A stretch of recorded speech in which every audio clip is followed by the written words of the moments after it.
everyone, and welcome to another episode of Spotlight. We're here today with Danielle Graham. How are you, Danielle? I'm good. Thanks for having me, Sydney. Thank you so much for coming. I've been a huge fan of yours since you started the Fierce Founders out in Waterloo, where I actually did do the program. And so for you, those of you who don't know, Danielle has been a huge supporter for women entrepreneurs all across Canada. So Danielle, I would love to hear a little bit about why this mission is so dear to your heart and what kind of a world do you hope to see in your future? Well, it's a loaded question because it's kind of like there's a lot of background. So I'll try to condense it. But essentially, I grew up as an international student in Southern and Eastern Africa, and I was given opportunities to work with women in microloan projects and community projects.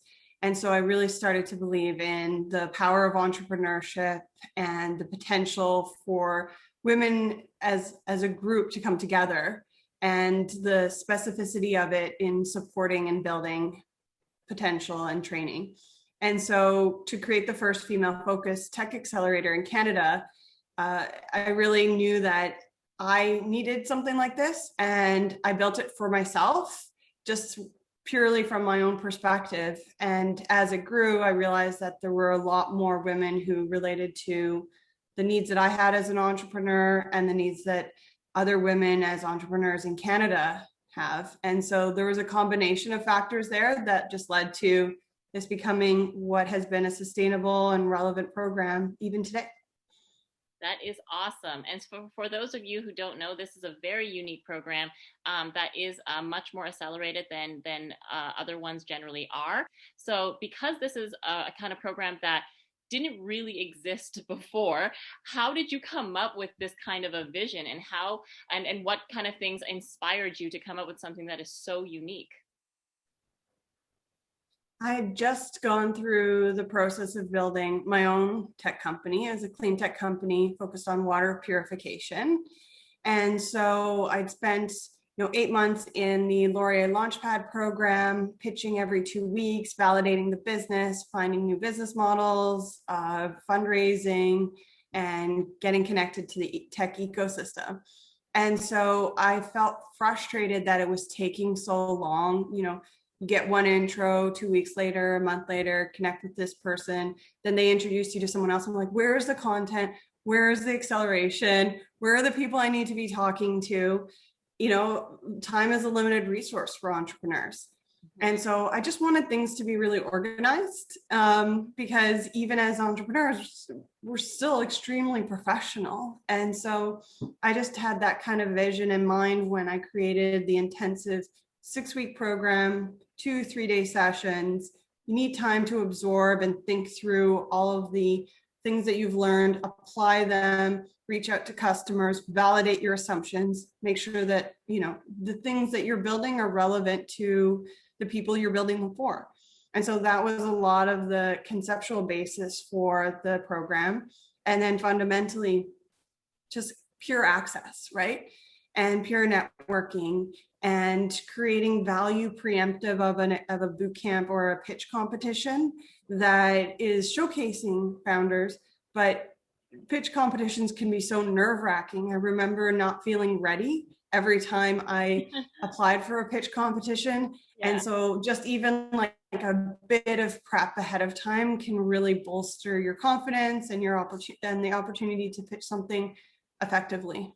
Yeah, absolutely. And the pitch competition had all of these very impressive investors all across Canada, including Microsoft and Google were there, and being in that kind of a presence and getting that kind of feedback was super valuable. So that was really interesting. And now I know that you are moving on to new things, such as very specifically focused funds and things like that. Do you want to tell us a little bit more about why you have started that and what your journey was like? Yeah, absolutely. I knew that another critical gap for entrepreneurs, particularly women, was early stage capital. And so I joined the Golden Triangle Angel Network, which is the local angel network in Waterloo, as a board member. And we've been building ever since then. what is now Archangel, which is a network of funds at the earliest stages investing in, angel stage entrepreneurs. And I also worked for Ontario Centres of Excellence, now Ontario Centres of Innovation, and the Market Readiness Fund, co-investing in those angel investments, and now building out my own funds within venture capital. So there's a lot that is still trying to fulfill those gaps and those needs within the tech ecosystem, particularly for those entrepreneurs who have all the talent and all the potential, and they need more people who look like them, who relate to them, to be on the investment side. Yeah. Yeah. And I know that we've talked about this a little bit before, but of course, there are lots of funds that are wanting to invest in more women because they have it in their philosophy and their mandate and their values. But when you actually look at the actual numbers, the number of female-led startups are still at like 20% or less. In your opinion, how can this situation improve so then more female-led startups can actually get investment? Or where do you think that there's a blockage or bottleneck in the system? I mean, I tend towards access and solutioning. Mm-hmm. And so I think there's a lot to be said for what needs to happen within the broader tech ecosystem and within the broader financial services industry as a whole, both at like a university level and just at a systematic level in terms of hiring practices. But right now, I think the thing that can be done from an initiative standpoint is just provide that access point. Just find the top tier entrepreneurs, get connected to them, and put them forward for opportunities. There's a lot that just need those tweaks that level up, which is a lot of the success that I've seen from the founders within Fierce Founders. Super high potential founders, they have all the ideas, all the technology, and it just takes maybe a few more months of pitch coaching or some financial projections to get them that oversubscribed round. And I've seen that in action. So I think that there's a lot more that's out there right now that we can tactically help with. And then, of course, there's still broader systematic change that needs to take place. Mm-hmm, mm-hmm. And what kind of tips do you have for females that feel stunted or discouraged about the level of access? Well, I think as an entrepreneur, you always have to be resourceful. And the fact of the matter is, if you want to be successful in the current state of the tech ecosystem, you still have to find your way through one way or another. So being bold, doing the outreach, getting on the ground and making connections, not only within Canada, but internationally. I think there's so much underutilized capital in the US that is looking for Canadian talent. And so I would encourage them to think beyond, be extremely resourceful, and take the opportunities that are given to them, no matter what or why. If something is specifically for women, take it. Why not? And I think that's something that I've encouraged, because I know that there's people who are allies and who are trying to help. That is great. And what lessons do you feel that you have? What was the biggest lesson you feel that you have learned in your journey so far? I think the biggest lesson, there's so many, is that this is a really challenging business for anyone. Hmm.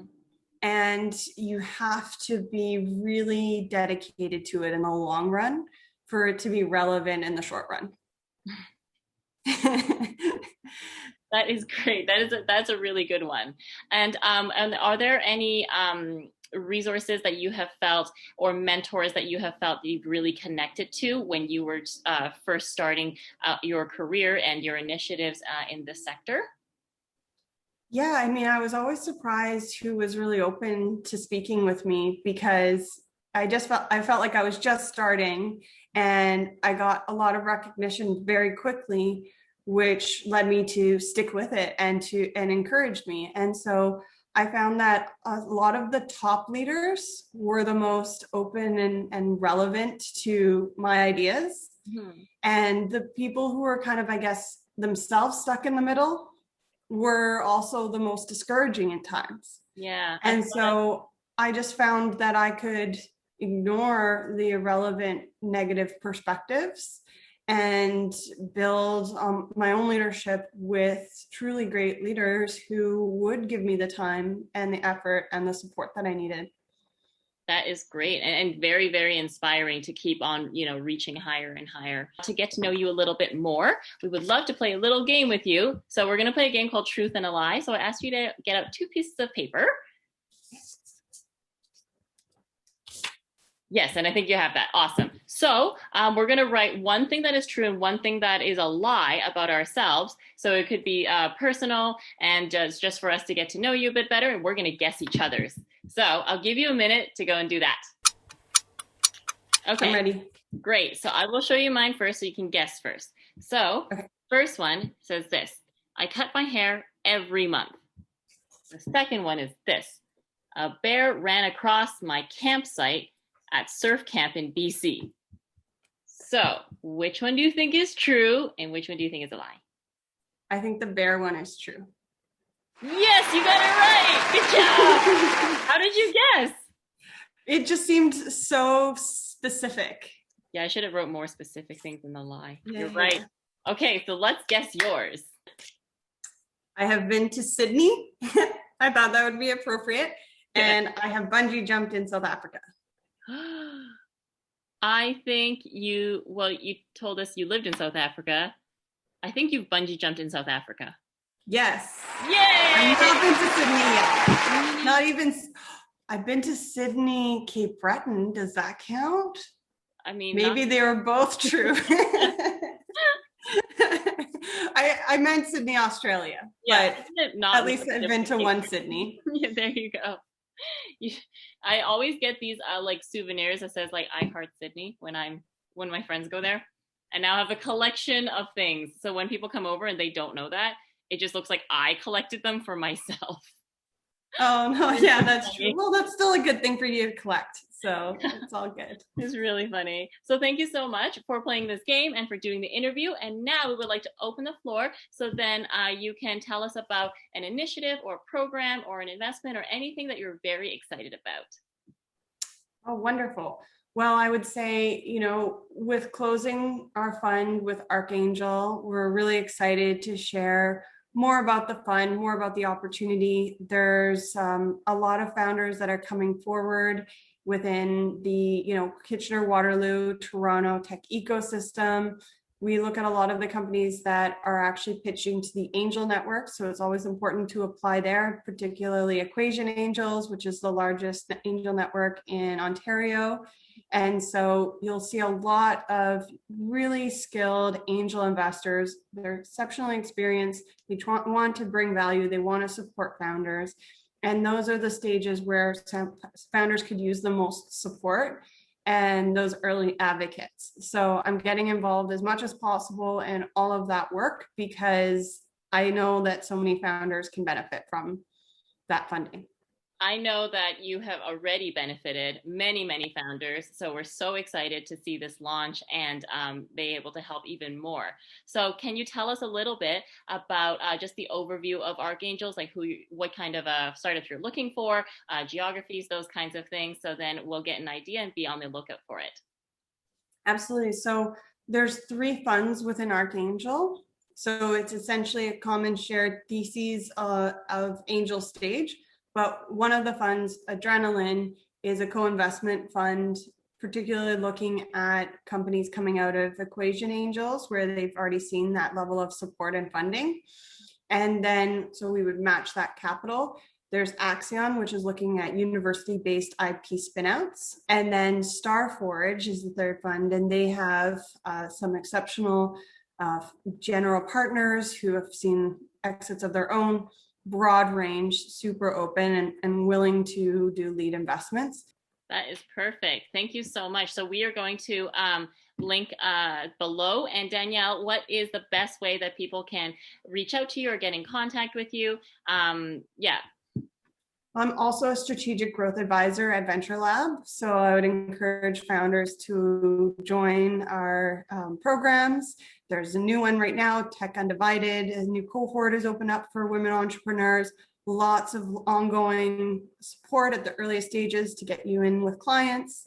And then I'm also working on the capital investment program to help companies get investment ready. So that's a great way to just do the direct connection, and then we can help you from a broader programs perspective. Oh, that's perfect. Well, thank you so much for sharing. And Danielle, thank you so much for coming onto the show. It was so great to have you.